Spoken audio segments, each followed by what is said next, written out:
Hola, hola et bienvenue dans cette nouvelle vidéo, petite vidéo pile à lire du mois de juillet, pile à lire chill, même si j'ai prévu quelques lectures et que je suis plutôt très ambitieux parce que je ne suis pas sûr d'avoir absolument le temps de tout lire parce que, comme vous l'aurez remarqué, ces derniers temps sur la chaîne et sur Instagram aussi, il y a eu un mois de juin un peu vide parce que j'ai beaucoup travaillé. Il s'est passé aussi des choses personnelles qui sont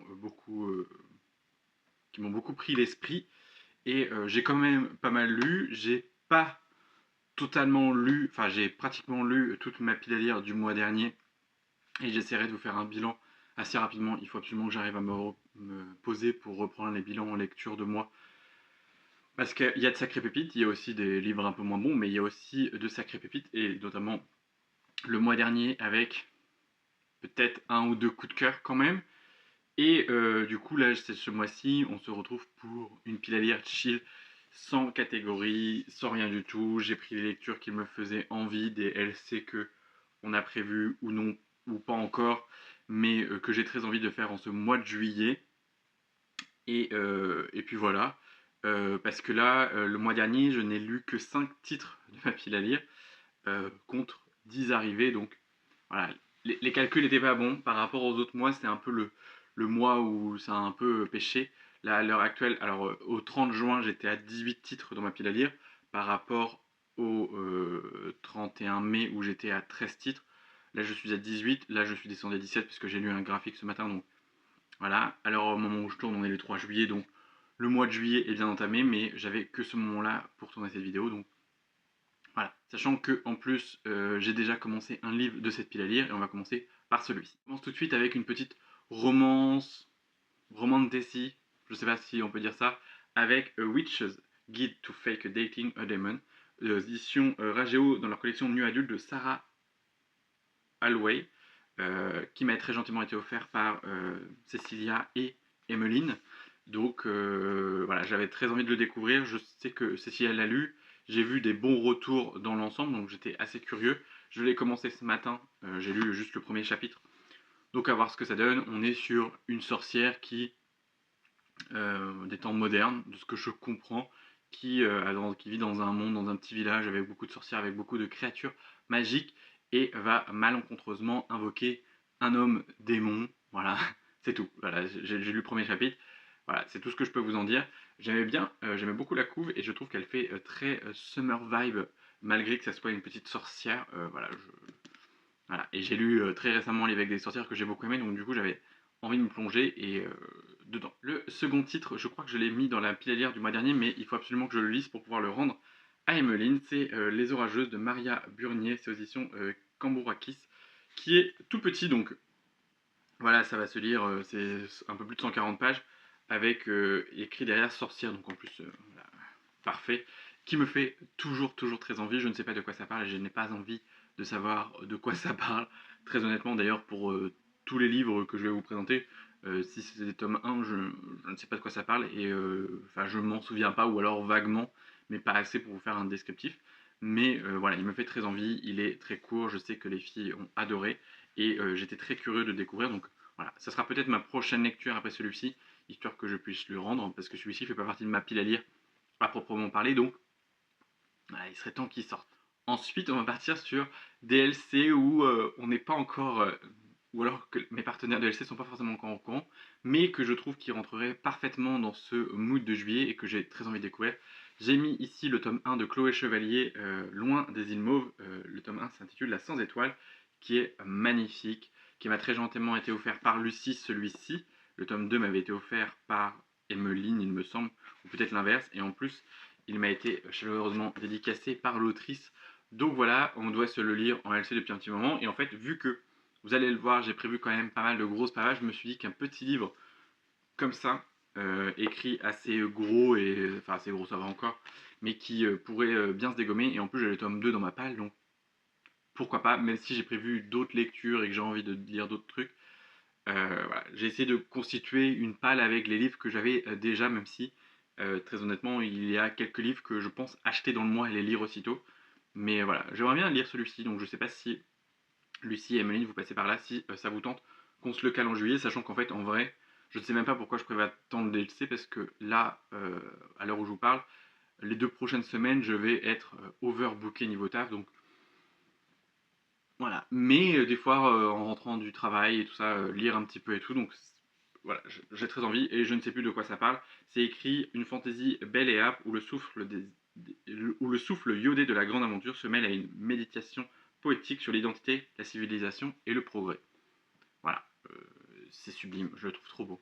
J'aime beaucoup même la baleine là, je trouve trop beau. Ensuite, nous allons passer aussi avec une lecture commune qui n'est pas encore prévue, mais c'est un tome 2 et il faudrait absolument qu'on le sorte. C'est Le Palais d'Ulysse de Claire North Audition Odile, qui m'a très gentiment été offert l'année dernière par Lucie, qui va devenir pour moi une relique.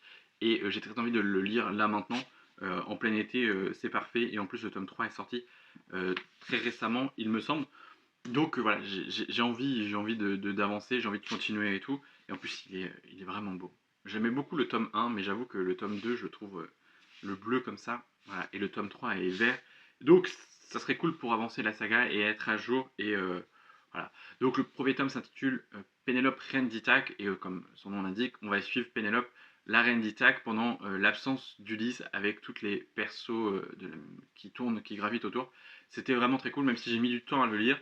Au final, j'en garde un très très très bon souvenir et j'en garde un souvenir vraiment frais dans ma tête. Donc, c'est qu'il m'avait quand même plutôt bien marqué et j'ai très hâte de lire ce tome 2, même si j'ai un peu peur du point de vue d'Ulysse. Voilà, mais il faut. Voilà. Voilà, c'était écrit, c'était bien de Lucie, c'est écrit, on a prévu de le sortir bientôt, donc comme ça on pourra le continuer ensemble. Donc, voilà, un an après. Voilà, mais je sais plus avec qui on doit le lire. Je crois que c'est avec Emmeline, Pénélope, je crois aussi, et peut-être d'autres gens. Donc ça serait cool qu'on arrive à s'organiser pour que je puisse le sortir. Voilà, les filles, si vous passez par là, je vous le remets dans l'esprit. Et je sais que Lucie, toi, tu as envie de le lire bientôt, donc pourquoi pas, maybe. On va passer par une lecture que moi je vais faire tout seul. C'est le tome 1, Un dessin ancré dans le sang, édition Brajlon de Daniel L. Johnson. C'est un tome 1 qui m'a très gentiment été offert par Cécilia à l'occasion de mon anniversaire. Voilà. Voilà, je mets tous les petits mots. J'ai le petit masking tape pour tenir tous les petits mots. Qui me fait très envie, c'est avec de la mythologie nordique et du coup, en fait, de base, j'étais pas hyper intrigué. J'ai vu le retour de Cécilia, j'étais là, donc je l'avais remis en wishlist et elle m'a très gentiment offert pour mon anniversaire et j'ai très très hâte de le découvrir. Et le tome 2 sort très bientôt, donc ça serait vraiment l'occasion d'enchaîner un petit peu. Je sais plus quand est-ce qu'il sort le tome 2, mais voilà, j'aimerais bien le lire un petit peu avant, comme ça si j'ai envie d'enchaîner, je peux. Et c'est un peu le but de cette année, d'enchaîner les sagas que je commence ou voilà. Donc j'ai très envie, je ne sais plus de quoi ça parle. Voilà, tout ce que vous... Voilà, c'est la mythologie nordique, scandinave. Donc ça va être forcément très chouette. Et vu que Cécilia a adoré, je pense qu'il n'y a pas de raison. Voilà, il me fait vraiment vraiment envie. La prochaine lecture que j'ai sélectionnée, c'est une LC que on avait dit qu'on ferait avec Emmeline en juillet et qu'on doit faire depuis un certain nombre de mois. C'est L'ombre des dieux de Joanne Green aux éditions Léa, qui est le tome 1, La confrérie du sang. Je sais qu'il existe en audio, et en fait, quelqu'un m'a freiné en me disant l'audio est assez compliqué, et plus compliqué que celui de l'Assassin Royal. Et je pense que ça serait un bon moyen pour que je le sorte assez rapidement, l'audio, parce que je l'ai acheté là l'année dernière à Montreuil. Et on s'était dit qu'on aimerait bien le sortir là, parce que le tome 3 est déjà sorti, et l'idée c'était de le sortir en fait avant pour pouvoir enchaîner la trilogie. La trilogie et quadrilogie, je ne sais plus. Non, je crois que c'est une trilogie, le monsieur nous avait dit que c'était une trilogie. Et il me fait toujours très envie. Je ne sais plus de quoi ça parle, mais comme d'habitude, mais j'entends que des bons retours. Donc concrètement, honnêtement, voilà, j'ai très envie et Emmeline aussi a très envie, donc voilà, je lui avais offert au moment de Montreuil, donc voilà, j'ai très envie. Les chapitres sont assez courts, hein, c'est cool, ça a l'air, voilà, mais ouais, c'est un gros bébé encore une fois. Bon, après, je crois que c'est écrit assez gros, donc ça va. Ouais, on est sur un peu moins de 450 pages. Ouais, 440 pages, 445 pages sans le glossaire. Donc je pense que ça peut bien se lire, c'est juste qu'apparemment c'est de la grosse fantaisie, donc il faut être bien dedans. Je me dis des fois l'audio, mais là, vu que je vais pas mal travailler, je vais peut-être pas avoir trop d'occasion de pouvoir écouter. Donc je sais pas trop, mais j'avoue qu'il me fait très envie et soyez-en sûrs, il passe avant la fin de l'été, avant fin août parce que voilà, bah, j'ai très envie de voir ce que ça donne et j'ai très envie de le lire, donc voilà, c'est le but, hein, de lire tous les livres datant d'avant le 1er janvier 2025. Donc celui-ci en fait partie. Ensuite, j'ai mis en audio un audio qu'on va forcément faire avec. Enfin, moi je vais l'écouter en audio, mais Emeline va le lire en papier. C'est le tome 1 des Aventuriers de la mer de Robin Hobb, que moi je vais lire aux éditions J'ai lu. Enfin, que je vais écouter en tout cas aux éditions J'ai lu. Enfin, je vais acheter ce format-là, mais je vais l'écouter sur Audible. Parce que nous sommes enfin, on a fini l'intégrale, enfin le premier arc narratif de 6 tomes de l'Assassin Royal, et maintenant on doit passer aux Aventures de la mer, même si du coup c'est un peu long et tout ça. On veut essayer d'avancer un maximum. Emeline avait suggéré qu'on fasse 2 tomes dans le mois, mais je sais pas. Après, elle pourra avancer. De toute façon, elle avance et moi je la rattrape parce que elle dégomme les Robin Hobb, et c'est le cas de le dire, en 24 heures top chrono, en une nuit. Elle lit le livre, donc je m'inquiète pas trop.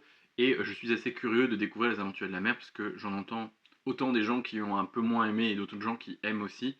Donc voilà, je suis curieux et j'ai hâte.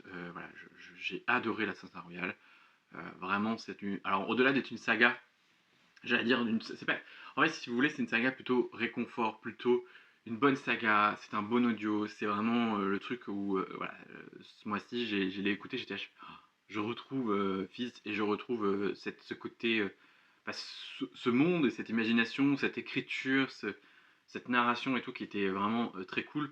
Voilà, c'est une très bonne saga. Je suis très content de m'être lancé cette année dedans. Je crois que j'avais lu le tome 1 l'année dernière, je ne sais plus comment j'avais lu le tome 1, mais, ou en janvier, je ne sais plus.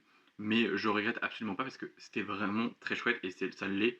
Voilà. Et malheureusement, on retrouvera la 500 Royal pas avant très longtemps, donc c'est un petit peu dommage. C'est pour ça qu'on aurait aimé un peu plus binger, mais avec mon rythme de lecture, ça voudrait dire que bah, je ferai que ça et un ou deux tomes, ça va. Plus dans le mois, c'est un peu compliqué. Donc voilà. Et un dernier que j'aimerais beaucoup, alors je sais pas si je vais le lire en papier ou si je vais l'écouter, mais c'est le Franck Tillier, L'Anneau de Mobus, que j'ai aux éditions Pocket, qui m'a très gentiment été prêté par ma copine Shirley, que j'aimerais lui rendre à l'occasion si on se voit au mois d'août. Donc je sais pas si je l'écouterai ou si je vais le lire, mais il me fait il me fait très envie. En fait, c'est ma copine Shirley qui m'a dit que ça pouvait me convenir et que vu que j'avais envie de découvrir l'auteur, c'était l'occasion. Donc voilà, je ne sais plus trop de quoi ça parle, mais Franck Tillier est un auteur de thriller très connu. Donc voilà, j'ai très hâte de le découvrir et j'ai très hâte de voir ce que ça donne celui-ci. Et voilà, on avait dit avec Emeline qu'on se le lirait bien. Moi, j'avoue que j'étais partant pour un audio pour voilà, avoir un audio en cours, mais peut-être que c'est peut-être trop dur ou trop compliqué ou trop à suspense pour un audio.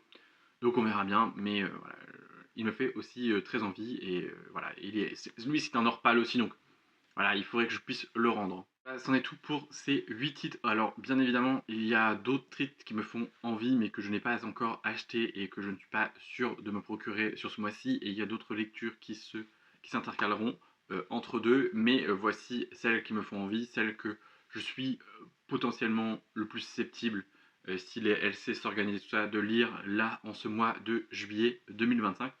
En tout cas, n'hésitez pas s'il y a un titre que vous avez déjà lu et que vous voulez me hyper encore plus, que vous voulez m'inciter à sortir absolument de ma pile à lire. N'hésitez pas à en parler dans les commentaires. N'hésitez pas à laisser aussi un petit like et à vous abonner si ce n'est pas encore fait parce que ça fait toujours plaisir. En plus, en étant absent, l'algorithme YouTube n'aime pas vraiment ça, donc ça aiderait. Logiquement, on se retrouve la semaine prochaine avec une petite vidéo book haul.